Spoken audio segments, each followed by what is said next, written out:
यहाँदेखि चाहिँ हामी बाटो मोडेर अब टक्क मोडेर अगाडि आकाशको दृश्य बादलका ढिक्का हिँड्दै नै अगाडि बढिरहेका छौँ।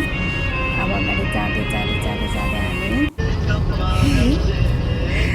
यो केटा आइसकेपछि चाहिँ आइसक्नु भयो कहाँ पुग्ने कुरा सबैजनाले मैले भन्नै पर्दैन, बेला बेला आफूलाई पनि देखाउनु पऱ्यो। अनि यो चाहिँ हस्पिटल अब त मैले खुलाउनु पर्छ किनकि हामी जाँदैछौँ आज विराटनगर। धेरैपछि हाम्रो स्थिति दसैँ तिहार नभएको हुनाले हामी धेरैजेल हामी गएको थिएनौँ विराटनगर माइतीघर।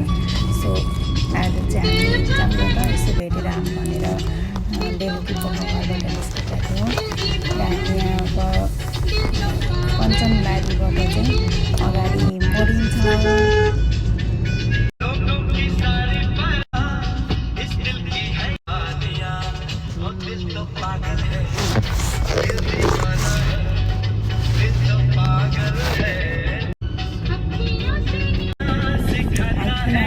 आइपुग्न आँट्यो, कसैलाई थाहा छैन, हेर अब के हुन्छ।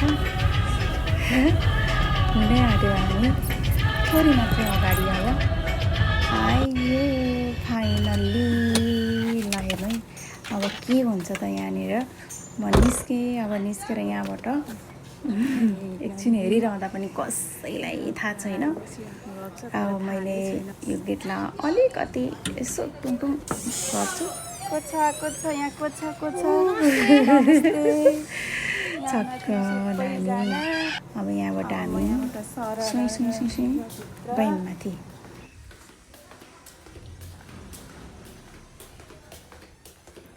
यहाँबाट टक टक टक टक टक।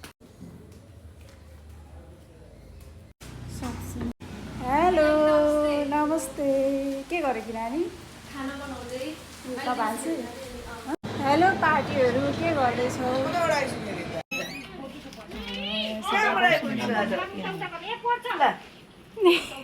दर्शन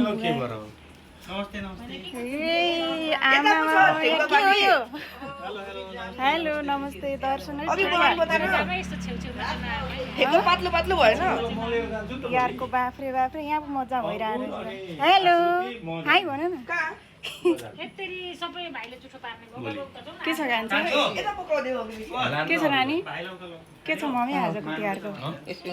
यसरी नै आजको दिन। धन्यवाद।